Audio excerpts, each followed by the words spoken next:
Welcome to Podcast Movement 2014.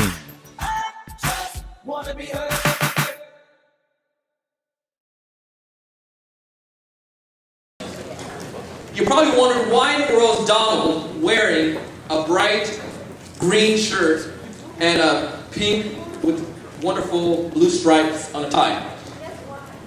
I am not colorblind because our next speaker is Srinivas Rao. He's one of the most unmistakably creative person I know. So I figured if I was going to introduce him, I have to look as creative as possible. I have to stand out. This man stands out so much that recently he was on Glenn Beck's show. Give it up, ladies and gentlemen, for him. That was a big feat. Ladies and gentlemen, he's so creative that he eats breakfast for dinner. So creative that today he's going to allow you to change your podcast and go back to corporate America. Please welcome Srinivas Rao.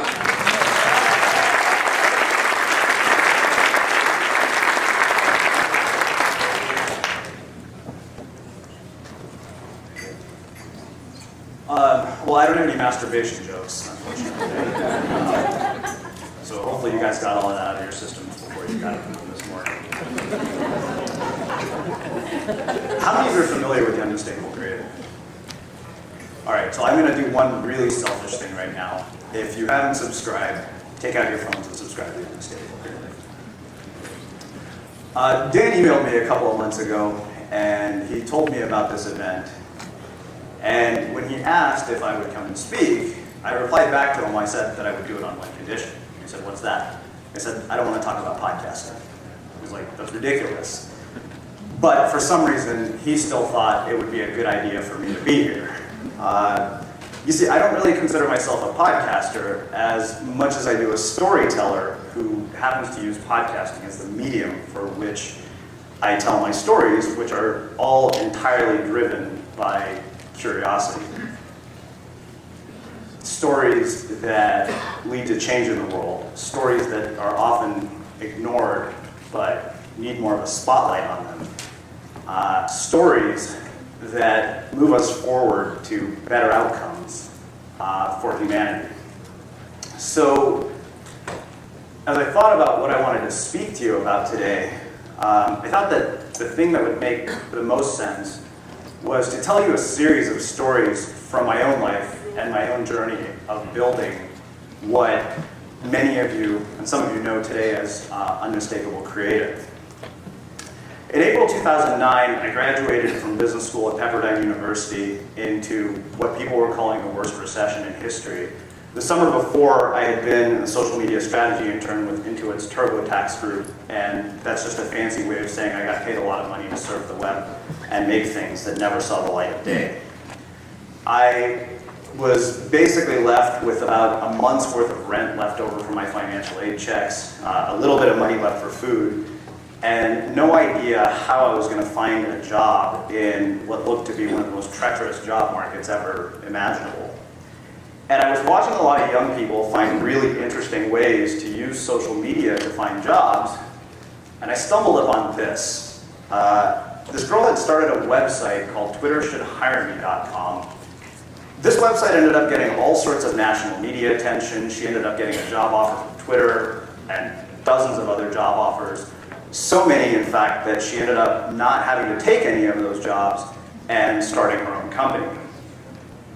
And as many of us do when we see one of these Cinderella stories on the internet, not realizing the amount of depth and effort that goes into something like this, you think, why not me? I could do something like that. So I decided to start my own version called 100reasonsyoushouldhireme.com. And really it was nothing more than the bullet points on my resume in blog form. And I got hate mail from strangers on the internet. Classmates of mine mocked me. Even classmates who I had never talked to in the 2 years that I was in business school sent me emails saying this was the stupidest thing I'd ever done. And then I ran into the biggest hurdle of all. I couldn't come up with 100 reasons why anybody should hire me.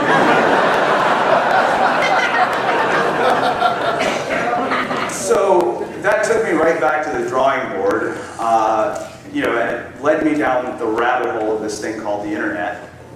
And I ended up on this website called Blog Mastermind that was created by a guy named Yara Starek, who is actually still around today. And somehow, despite the fact that he had become fairly averse to my harebrained schemes, I convinced my dad to lend me the $500 to take the course because I had run completely out of money. I had to move back to my parents' house, and I was getting an allowance of $50 a week from my parents, and I was 30 years old. And I'm still not sure that I paid back the $500 to my dad, and it's been 5 years. So I started this course. I started this little website called the School of Life, and basically my summer looked somewhat like this. Every morning I would wake up, I would write for an hour, I would look for a job. If a lesson was delivered to my inbox that week, I would complete the lesson, and then I would go to the beach and I would surf for 6 hours a day. It turns out that surfing is a perfect sport for an unemployed person because it takes up a ton of time and it doesn't cost any money. And somewhere in the middle of the summer, a lesson was delivered to my inbox, and the lesson was interview somebody as a way to get traffic to your blog. So I put up a post in the online forum, and I said, hey, I need to complete this lesson. A guy named Josh Hannigarney replied to me. There's a site called The World's Strongest Librarian. And Josh's story was that 2 months after his blog had started, Seth Godin had discovered it and said that there might be a book deal here. Josh did actually end up going on to get a book deal. It took 4 years. And just out of curiosity, Josh said to me, he said, don't underestimate what this is going to do for you. I didn't really make much of it at the time. But I was curious, so I said, okay, well, can you refer somebody else to interview? And I interviewed a woman named Kelly Deals. We went on to create this weekly series called Interviews with Up-and-Coming Bloggers. And this entire moment fundamentally changed how I approached everything that I did from that point forward. And it revealed one of the most important lessons that I've ever learned. But before I share that lesson with you, I want to turn it to you and ask what you think that lesson might be. Anybody? Okay. It's really simple. You shouldn't follow anybody's instructions to the letter. I could have easily gone on and completed all the other lessons in the course and done that one interview. But I didn't. The fact that I deviated from what was in the script and what was in the formula led me to a place that I might never otherwise have ended up at if I had simply followed the instructions to the letter. I want to show you something. Going back to the show, one of the services we like to provide is to report to you on the very latest, in the very latest, with our own Dimitri Martin and Trendspot. Boom, tss, boom, tss, boom, boom, keepy, boom, trends.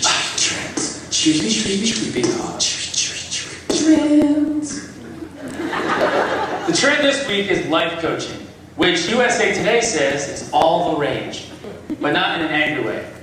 Here, let me break it down. Trend breakdown. Today's breakdown is simple. A life coach does for your life what my basketball coach did for my sweet-ass jump shot.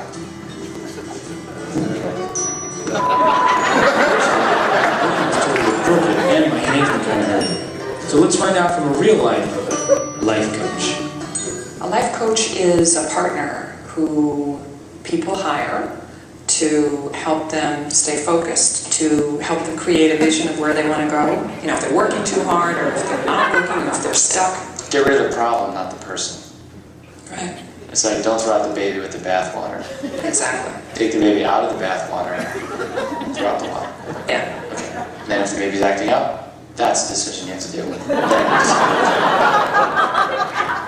So basically, life coaches help you identify problems and then get rid of them.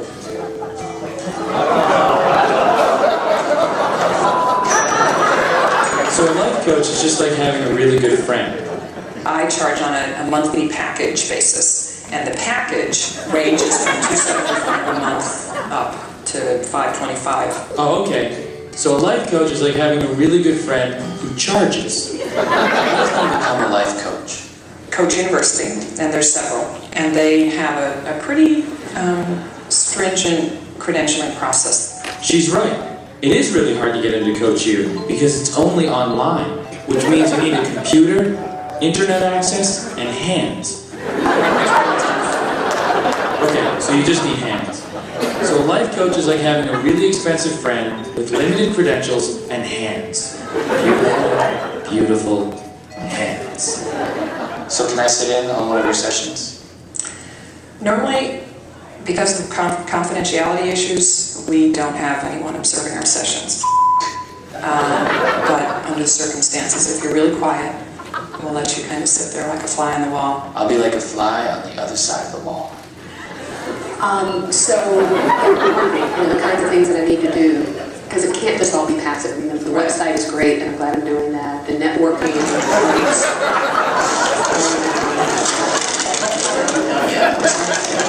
That's making me more confident. Marketing is easy. I just wonder if I need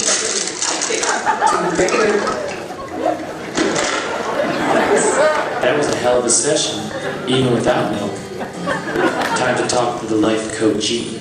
Finish this sentence. Put me in. Put me in now. Start this sentence.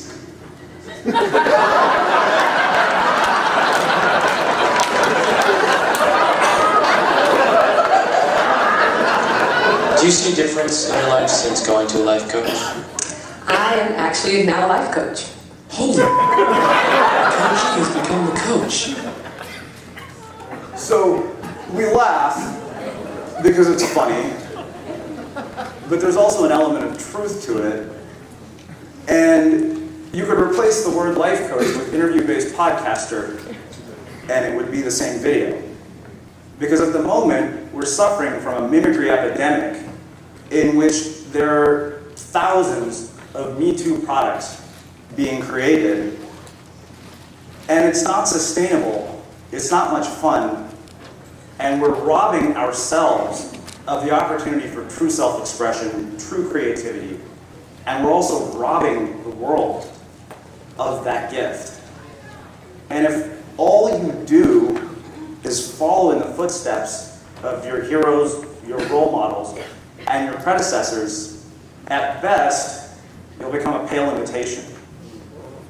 And at worst, you'll be completely ignored. The second outcome is much more likely. Advice is really nothing more than ingredients, and yet we seem to follow it to the letter, wondering why we don't stand out when we're creating the same thing over and over and over again. And if you're creating something that I can get in 1,000 other places, why am I going to come to you?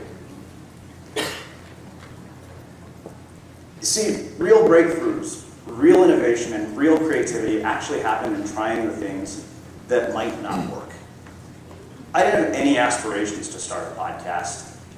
In fact, when people would ask me what I planned to do with my life post-business school, I said, as long as it has nothing to do with the internet, that's what my career is going to be about. Clearly, that didn't work out. But it's in trying those things that might blow up in your face, that might cause you to fall flat on your face, that we get to experience really, really amazing things. Because, you know, you can look at some formula and you can do the thing that's been proven to work, but what the hell is the point in that? You're not going to learn anything new from doing that. You know, some of you have talents that will lead you to far better places than you might end up at if all you do is follow the instructions to the letter and follow some formula that somebody has said, hey, this has worked for me, it's made me a ton of money, it will work for you. And true mastery is about figuring out what those talents are and nurturing them for as long as it takes to get so good at what you do that people can't help but pay attention. And you know what? Maybe That's not starting a podcast.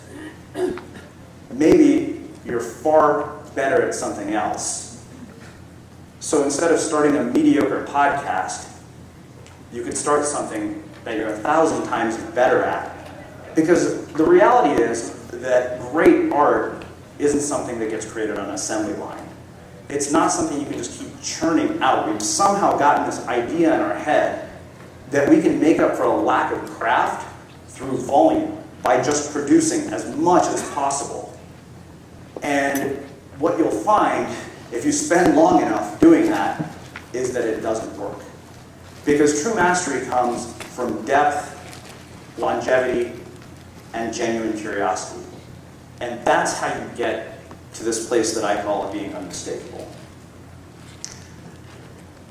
My next story is about taking a journey into the unknown. Sometime last year, I had an opportunity to speak with a guy named Josh Kaufman, who wrote a book called The First 20 Hours, which is all about rapid skill acquisition and accelerated learning, which is just a fancy way to say how to learn shit quickly. And I wanted to put his theory to the test and see if I could teach myself a skill in a small amount of time. And I needed a skill that was going to require fairly low capital investment. So I thought, I've never been much of a visual artist. I want to teach myself how to draw. So I went to an art supply store. I got some sketch pads, I got some pencils, and I bought this book called How to Teach Yourself to Draw in 30 Days. And I started to draw. And clearly, I wasn't very good. People had asked about this project of mine, and when I would describe the progress I was making, I would always say, last week I was drawing like a kindergartner, and this week I've progressed to the first grade level. And after 30 days, I ended up here, and it's just a strange coincidence that I started with an apple and ended up with this. And my dad looked at this, he said, the only thing about this that looks like Steve Jobs is his bald head. But where this got interesting is fast forward about a month down the road, and I am watching my friend Sarah Steenland, who is this amazing artist, constantly drawing and making things on Facebook. And I go to her and I say, I'm kind of sick of looking at people's avatars and their profile pictures when we do our interviews. You want to illustrate something for one of our interviews? I thought she was going to do a really just sort of simple doodle. And what she came back with was this. And at the moment, I'm working on this really simple street photography project where I'm photographing the streets of the town Encinitas, where I live in. And if you're wondering what the point is to this story, it's in exploring the unknown, you find some really, really fascinating things. In December of last year, we had this site called Blogcast FM. And when the developer brought me the first version of the redesign, he had asked me to compile all these stock images. I took one look at it, and I said, something about this just doesn't excite me. And I realized what it was. I said, there's no drawing here, there's no art in this. We have to illustrate every single thing that we do. And so we started here, and this became an integral part of our brand. We were sitting at the kitchen table in December, putting the final touches on what might be what eventually became the Unmistakable Creative website. And I was sitting with my business partner, Greg Hartle, and he said, well, what goes on an about page? And despite everything I told you, we did what most people do. We went to start looking at other people's about pages. I think we might have even looked at Chris Brogan's about page. And then we both looked at each other and said, what the hell are we doing? We shut down our laptops. He said, well, what goes on an about page? This, and this. And he looks at me and says, well, what if we made it a cartoon? And this is what we ended up with. You can actually see it at unmistakablecreative.com/about. And it's one of the most heavily trafficked sites on our pages on our website. And there's no best practice online that's going to tell you how to do this. There's no formula that says go create a cartoon for your about page, and that's not the lesson here. And if you've ever looked at the Unmistakable Creative Archives, you know that we do this for every single thing that we create. And this all started because I put pencil to paper and decided to explore something that at the time seemed like it had absolutely nothing to do with my work. I was just curious. I wanted to see what would happen if I taught myself how to draw. And that became a fundamental part of the entire creative process for every single thing that we create. So I encourage each one of you to find some sort of project, something that will allow you to take a journey into the unknown with no care for what it might lead to in terms of some sort of business result or some sort of external outcome. I could have never predicted that I would draw an apple and this is where we would end up. And for those of you who've seen our website, I can't take any credit for how good it looks.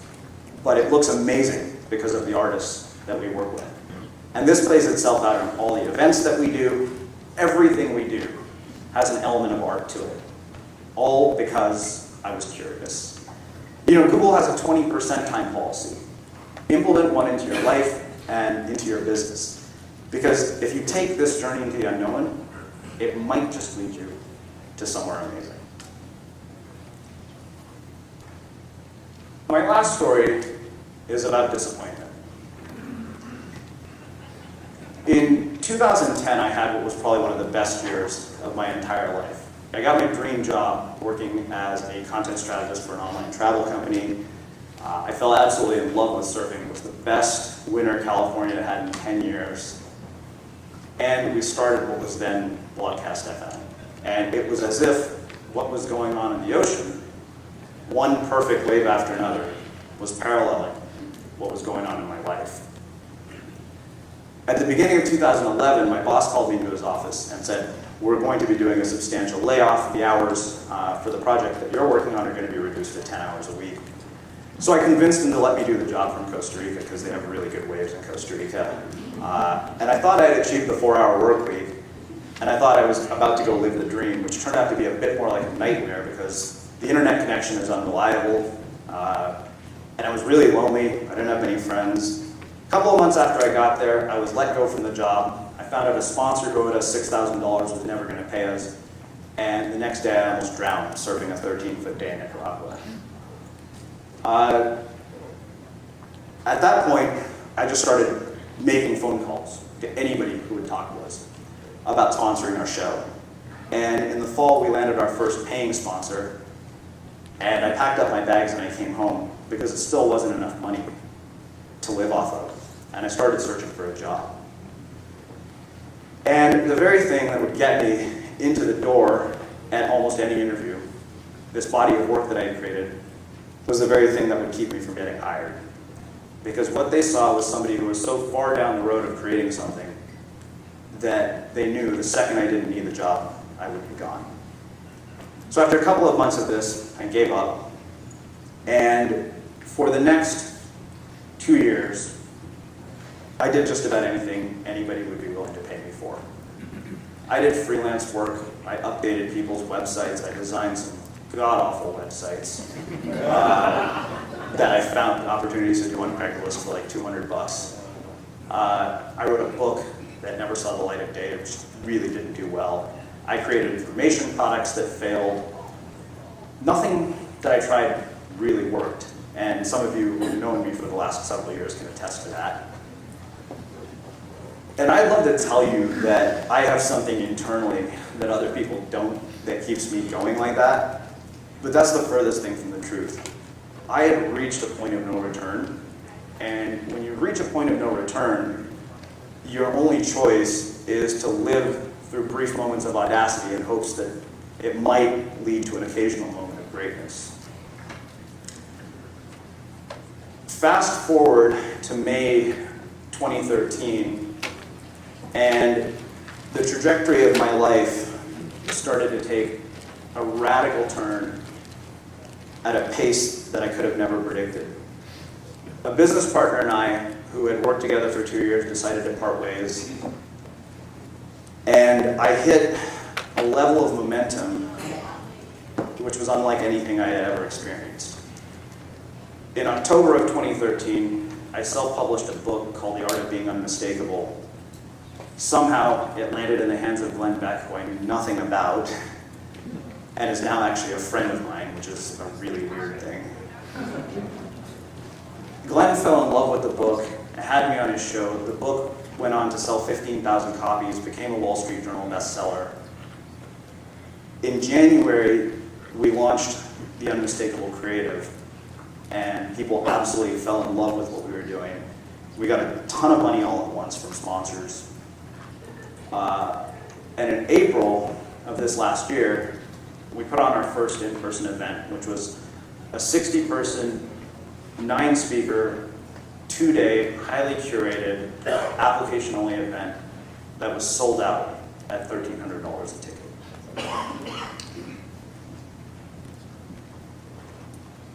Shortly after that, I started to experience a series of both personal and business challenges that took me to the point of depression, where I went from being able to do all this to struggling to get out of bed.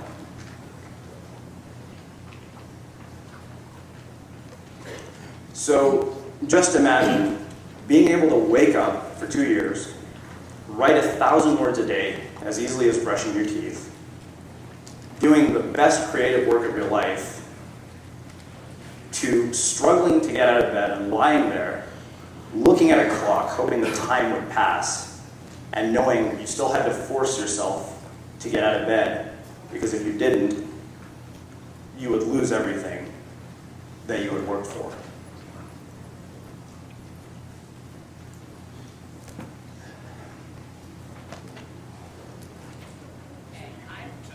And we kept just creating stuff. I kept creating interviews. And I was really, really struggling to get through this period. And after a couple of weeks, a friend recommended that I go and see a doctor. So I did. I went to the doctor's office, and she did a neurochemical analysis. And it turned out that due to the stress of the events of the year, I had my neurotransmitters plummet. And it turns out positive events in your life create stress. Who the hell knew? Yeah. And she said, you went from such a high and crashed, basically as the byproduct of what might have been low-grade depression that had gone untreated for a long time.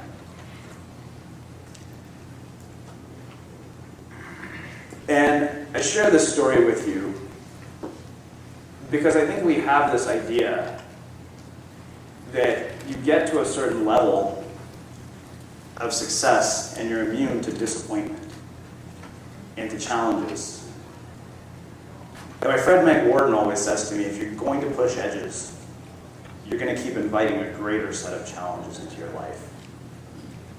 You know, we all want our dreams to come true. Some of them will, others won't. But when so much of who we are is caught up in things that can be taken away from us at any moment, we have to really question why we're doing it, what it is that we're doing. Is Jonathan Dumas in this room? Okay. So, some of you have probably heard him ask this question in an interview. He'll ask people, have you ever had an I've made it moment? And when he asked me that question, I said, you know, John, I don't believe in I've made it moments. I think they're a myth and an illusion created by people who think that they haven't made it. And if I'm being very candid with you, in the middle of April, for just a little bit of time, I thought I had made it. I recently heard the actor Ed Helms, the guy who's in all those Hangover movies, the nerdy guy, on an interview, where he was asked about success. And if you don't know the story about Helms, he started with one of his first big successes at The Daily Show. The next pinnacle was moving on to be in The Office, and then of course he made the Hangover movies, and he's pretty much somebody that we would all recognize if we saw him walking down the streets. And when the interviewer asked him about this, he said, "Life is a series of false horizons." Just think about that.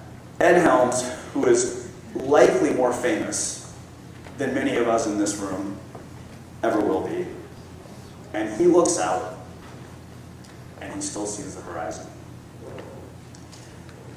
During the last couple of months, as I was feeling like my world was spinning out of control, even though it looked epic to the outside world, because Facebook is fantastic for that,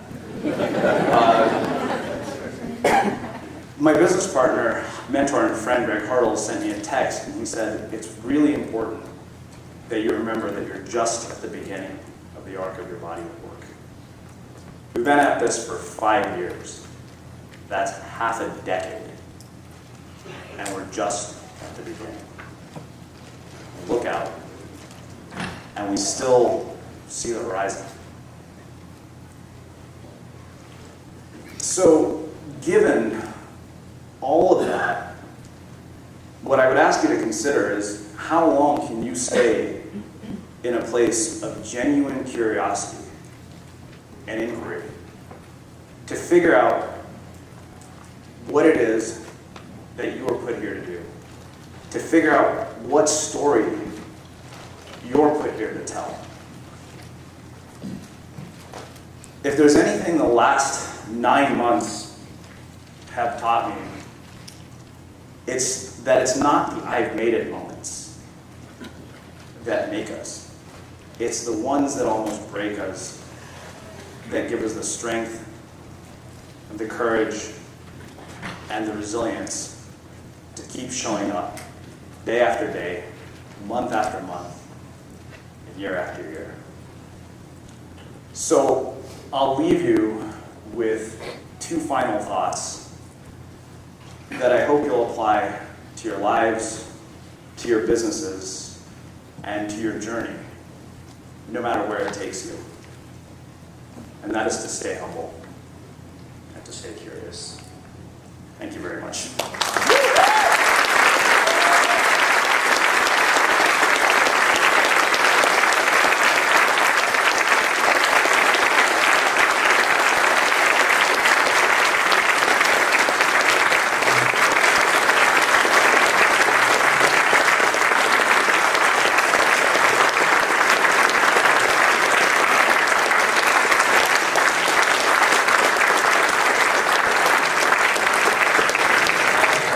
How much time do I have? 20 minutes. I'll open it up for questions if you guys want to ask any.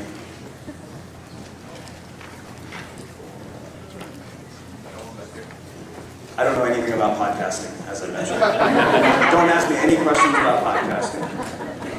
Shout out. We talked a little bit at both Omniscient Summit, and you made an interesting point to me that sometimes you interview people and it's not working out. And you cut the interview off and this happens. I'm just curious, is it your curiosity that makes that decision?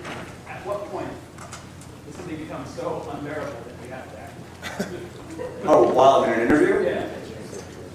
Well, everything I do is really in service of the audience. If I don't feel that it's going to serve the listener, and I'm listening to it and thinking, God, I'm like, this is painful to me. I'm like, if it's painful to me, this is going to be awful for somebody else to listen to. You know, it's really instinct. I mean, I've done this for 5 years, so I kind of have an intuitive sense for when I'm going to have a hit on my hands. And like when I can sense something is going to be a dud, I mean, I've had people I'll make people start over. I'll tell people that I don't have plans to publish this. I'll cut the interview in the middle of it and say, you know what, let's just not do it. I've also said no to some very, very prominent names because I didn't feel that they would bring anything particularly interesting to the show because they were talking about the same thing on 500 other podcasts. I mean, if you looked at the lineup of guests, I mean, I've interviewed bank robbers, happiness researchers, ex-monks, a guy who walked his dog across America. People say I look for the weirdest, craziest things I can find, which is absolutely true, because those are the things that make me curious. I mean, those are the interesting stories. And I mean, that was largely our shift this year with Unmistakable Creative, is to get away from sort of the mimicry epidemic and start telling a whole different kind of story, because what we found is that nobody cared about how to do anything. People wanted to be entertained. And we just saw that that was a much bigger opportunity for us. But a lot of that comes down to instinct. You know, Simon Cowell had this great quote in this master class that he did with Oprah, where somebody was asking, he was like, so how do you pick talent? He said, he's like, I think if I like it, other people will. And if they don't, tell them to go to hell.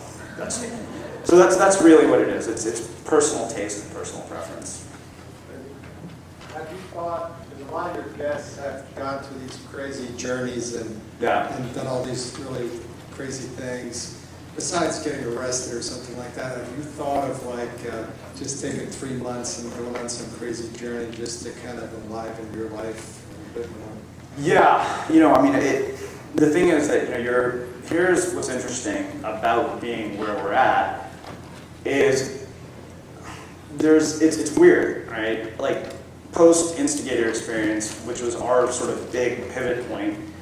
On one level, you think take a breather. On another level, that's kind of a mistake, because you're at a critical point in which if you let up on the momentum, you'll actually fall really far behind, and you've got an opportunity to make a really radical leap. So yes and no. I mean, I've thought about it. Absolutely, it will come at some point, and likely it will involve surfing. It's just not an appropriate time for us to do it. And that's, the thing is, we get caught up in this sort of Tim Ferriss, lifestyle design, mental masturbation mindset. Hey, of course, Chris Brogan had to reference masturbation. And the thing is that you kind of have to take your work seriously to get it to the point where you get to do those things.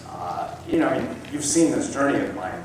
It's been far from smooth sailing. It's just this, and when you reach high points, the highs get higher and the lows get even lower because you have so much more to lose. And it's just a very different place. Last year we had $600 in the bank when we were at WDS. This year I walked into the Apple store and bought a MacBook without thinking twice about it. And if you asked me what my state of mind was, I was actually in a much better mental state last year than I was this year, for a number of reasons based on things that were going on in my personal life. But I think those kinds of things are important, but I think that we have to basically stop saying, it's going to be this just one long stretch, and incorporate it into our daily lives somehow. Because, let's be realistic. How many of us are going to say, I'm going to quit my job, travel the world, and do all this stuff, and, sell all the shit that I don't need, which, honestly, I like having stuff. I don't need much. I have a surfboard, a backpack, and, 3 t-shirts and this, but still, I think it's actually wildly unrealistic, and it doesn't help that you've got this sort of narrative of quit your job, chase your dream, that puts undue pressure, unnecessary pressure on people who feel guilty because they're not doing it. It's like, well, you know what? You have real responsibilities. It's not like you can just say, hey kids, take care of yourselves. Here's a check for electricity, and there's some food in the fridge. Peace out. I don't even have kids, but I know this just from having witnessed all of this for the last 5 years. It's really unrealistic to think that we can all just do that. I mean, think about it. This has taken half a decade, and I've got a long way to go before I'm even at the point where I can do things like that. Okay. I'm thinking about starting a podcast exactly like yours. My name is Paul Blaze, and I've heard the story of Greg Hartle and what he's going through, where his life is in the balance. Sure. I have been diagnosed with cancer this last, about a year and a half ago. My life is still hanging in the balance. I'm not sure if I'll make it to see 2016. Knowing what you've gone through with Greg Hartle, and then recently with what you were doing now with the depression, how do you keep working through fear? I mean, for me, everything still comes down to curiosity. It just, I don't, that's a really tough question to answer because I don't necessarily know that I'm afraid. I mean, there's things that worry me, like any normal person. And I've come out of the worst of all of this at this point. I mean, I look at somebody like Greg, and if there's anything that I've learned from him is that he's got a daily reminder that this could all be over at any moment. But the weird thing is, it's the same for all of us. We're all dying, just at different rates. And, here's the way I would say it. You live in the moment, you keep your eyes on the horizon. Because, Greg basically has a gift to be able to see the future, and he's pouring all of that into other people as his life hangs in the balance. And, it's really, we get into these narratives, we tell ourselves these stories, and usually it's all worst case scenarios, most of which never come true. And I wish I could even, begin to understand what somebody like you is going through, or somebody like Greg is going through, when I looked at sort of comparing the reasons for why I spiraled the way I did, and I've got a friend who's dying, it makes absolutely no sense. And I don't know, that's a really, really tough question. I wish I had a concrete answer for you. I keep showing up because I don't feel like I have a choice. I've been fired from every job I've been at. And again, at this point, I'm all in, And I think that's what you have to do. You have to find something where you feel like it's worth going all in and put everything that you have into it, I did all of this alongside a day job for many years. It wasn't until the day job ended that I was pouring myself into it, and it wasn't until, 5 years later where it was like, focus on this one thing and pour everything you have into it. And it still has its problems and challenges. So, part of it is you just keep showing up. And if at the end of it all I've done is create this body of work, thousands of people have been affected by it, I think that's a pretty good reward.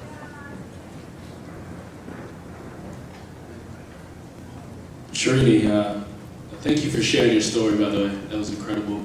I have a question in terms of a lot of creative people, like you were saying, creativity isn't just something that you can just do repeatedly over time when you're creating these things. How do you strike a balance between being creative and kind of following the impact that you want to make on the world, but at the same time make that into something that you're able to feed yourself off of? How do you strike the balance between those two? Insane amounts of drug use, psychedelics. That's a good question. And again, another tough question to which there's no right answer. In fact, if I've figured out anything, it's that nobody knows what the hell they're talking about. Really? Let's be honest, I have no idea what I'm talking about. I made it all up, and I promise you Chris made it all up based on, his own experience. It's funny because you look at artists throughout history, and so many of them had a way to pay the bills, and then they made their art. And sometimes we have to get to this place where creating something becomes its own reward, that there's no external reward that's going to come from it, that we're not going to monetize this thing that we've created. And maybe we shouldn't. There's a guy in the back of the room who's a school teacher from Canada that I was talking to last night. Where's Anthony? So this guy has been podcasting for 7 years. Doesn't give a damn whether he makes any money off of it or not. And probably would turn it down if he made money for it. Which is amazing, because sometimes the best work comes from places like that. And it's really fascinating, because amazingly enough, those are the things that cause you to get to a point where suddenly you can monetize, and you have to somehow keep perspective on all of it. and realize why you're doing this in the first place. Because if the only reason that you're doing any of this is to get some external reward or some promise of riches, God, that's exhausting. And here's the reality. So many people are not going to get there. That's harsh, but it's true. I mean, the internet is a vicious battle for attention. And again, I mean, I saw something that I thought worked, and I tried to copy it. Didn't really work. And why certain people make it, and why certain people don't, you know, I'd love to tell you, here's the formula for how you make it. Again, I mean, depth, longevity, curiosity, showing up, and as horrible as this might sound, talent. And if you don't have it, you should find the thing that you're actually talented at and do that instead. And you'll figure that out. Good. Thanks for the inspiration. Definitely helpful. My question to you is obviously your curiosity drives everything you do, which is awesome. So when you interview someone, you know, how do you approach it? You know, how does that help you approach the interview? Points of it. Do you prep? Do you set the curiosity, kind of wonder? Yeah, sure. Good question. How many of you have heard any of my interviews? Okay. So, well, what you should know is none of it is scripted, none of it is planned. I don't do any research on anybody. One is I'm way too ADD to do that, and that sounds like a lot of work. I would get in the way of surfing. You know, I'm like, okay, just tell me about yourself. Amazingly enough, so you know, one of the big problems I have, you'll see if you come and talk to me, is I talk way too much. Like, I'm not a good listener at all. And any of the women I've dated will attest to that. But the one place where somehow it actually completely changes is in interviews. You know, I don't know. I just listen and I ask questions that I'm curious about personally. Like, this is what I want to know. I'll let somebody tell their story and I build all my questions from there. So I have no idea anytime I sit down with somebody where the conversation is going to go. And I think that's what has allowed us to develop this very sort of unique brand of storytelling that has differentiated us from a lot of the other stuff out there. Thanks for your testimony. It's very inspirational. Last year, I'm in the music business. Last year, I went to LA for the I Create Music ASCAP Expo, and Katy Perry was on stage, and there's a big long line of people asking questions like we all are right now. And finally, someone in line was courageous enough to say, "Will you listen to my demo?" And she said yes. So I'm here to be that person and say, "Would you be a guest on my show?"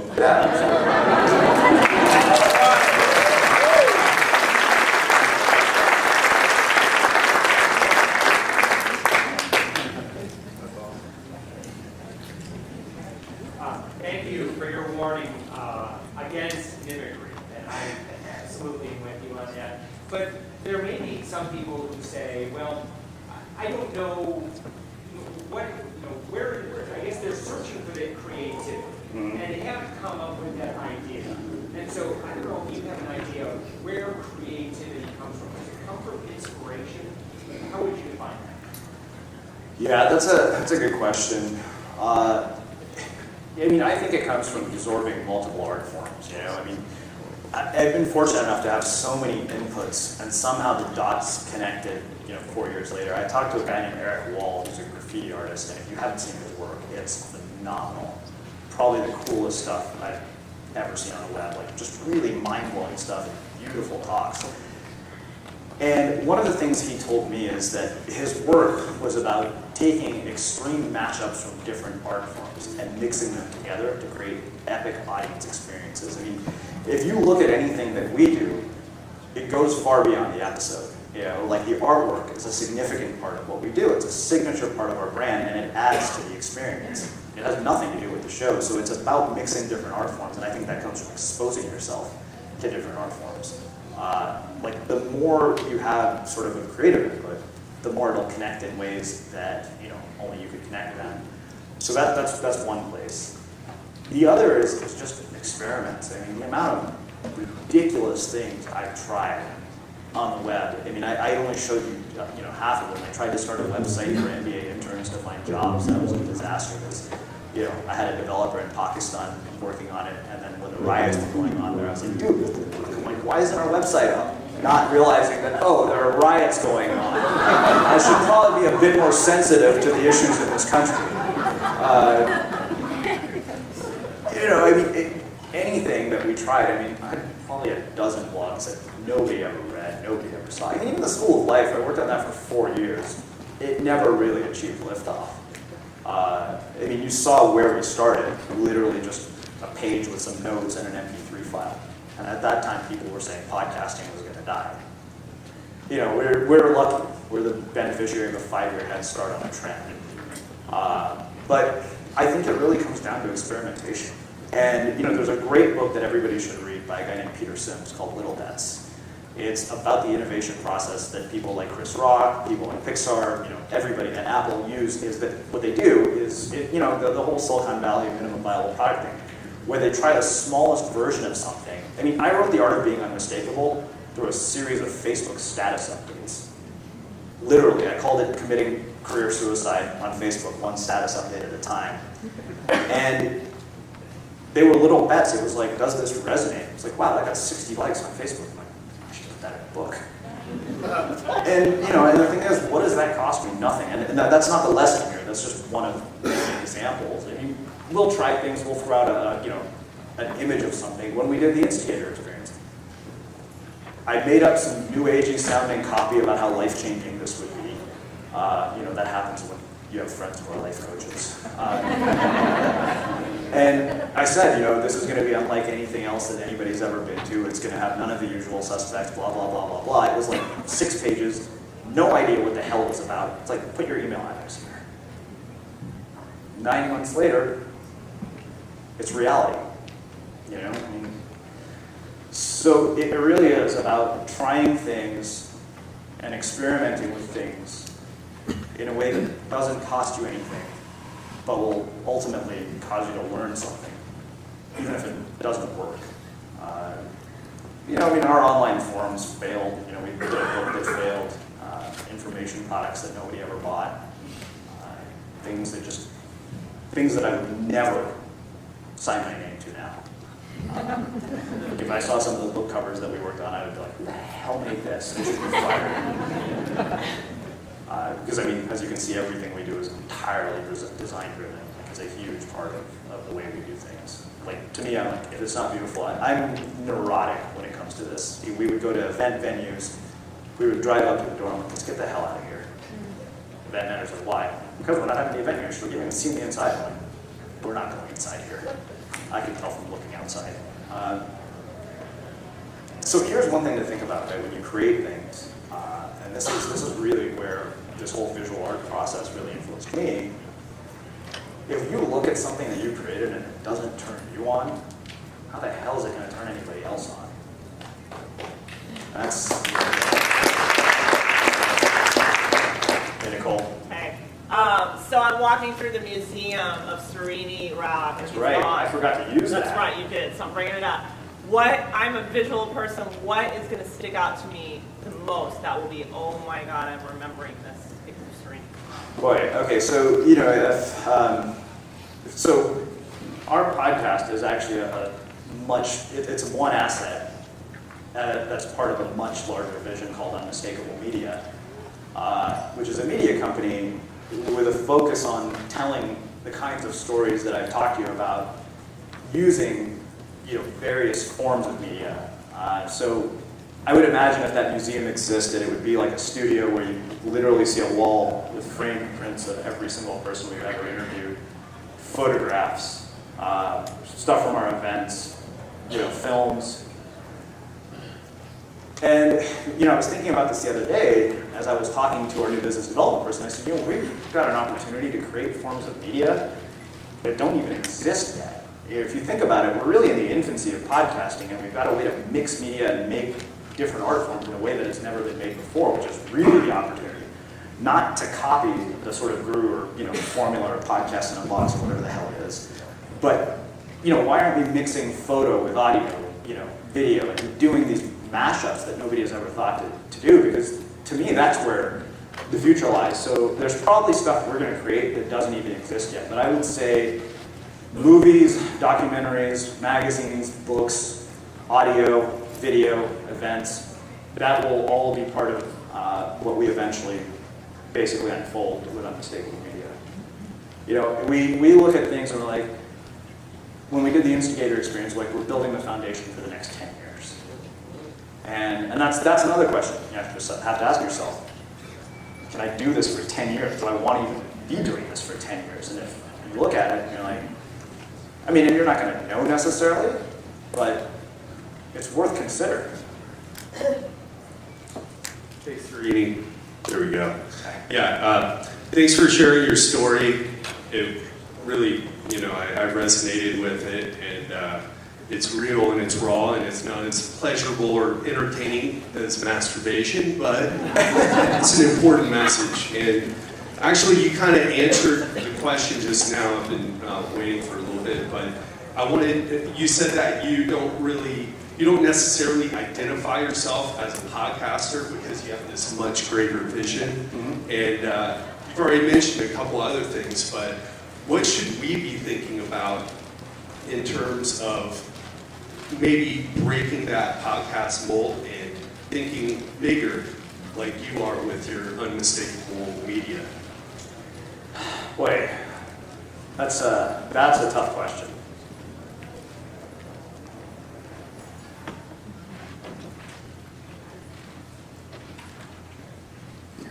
I wish I had an answer for you. I wish I had a really concrete answer for you. I think that those kinds of things reveal themselves to you. We started out with a blog post and an MP3 file. And here I am 5 years later telling you the story. I had no idea that starting there was going to lead to here. And, this is an analogy I use really often. I always say it's kind of like standing in two different spots in the same room. With every single step you take forward, the view starts to change. And you see things that you can't see right now. And so a big part of it is just continually taking steps forward in one direction. And you may have some wrong turns along the way. Actually, you'll have shitloads of wrong turns along the way. But Chris made a really good point about mission and purpose, and mine has revealed itself to me. I have an obsession with finding weird people who are really screwed in the head but are awesome because of it. And I'm one of them on numerous levels. So, part of it is, to me, it all comes back down to experimentation and just trying things and seeing where they might lead you. And not doing experiments that are going to put you in the poorhouse. Because, let's face it, how hard is it to try something on the web nowadays? But the problem is that we try something and we're not willing to give it long enough to see if it might lead us somewhere. And so what we do is we go back to the guru and their formula and say, okay, well, you've proven that this will work, so I'm just going to do this. I think I'm going to be close to out of time. I'll take one question. Oh, great. Hi, my name is Karen Golden. I really enjoyed your talk. Thanks. One of the things I wanted to know is how did you go about getting what did you call them? The screwed up people in their head. How did you find those people to interview, especially when you're starting out? Because that's something great. How did I find them when I was starting out? We started out just interviewing bloggers, so that was easy. It was it literally was like anybody who would be willing to talk to me, which obviously that is no longer feasible. But we just, it really was asking for referrals and then saying, hey, would you be interested? And so that's how we started out. And then eventually, it was just, following curiosity. I look for stuff on the internet all day long. It's like, oh, this sounds crazy. Let's find out who this person is. Thanks. Yeah. Thank you.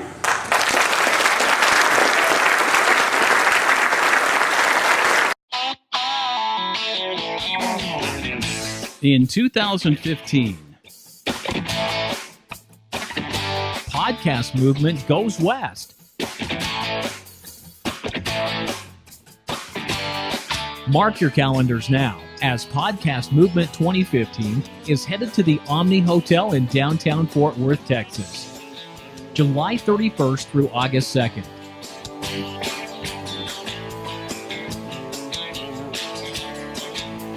We'll see you next year in Fort Worth.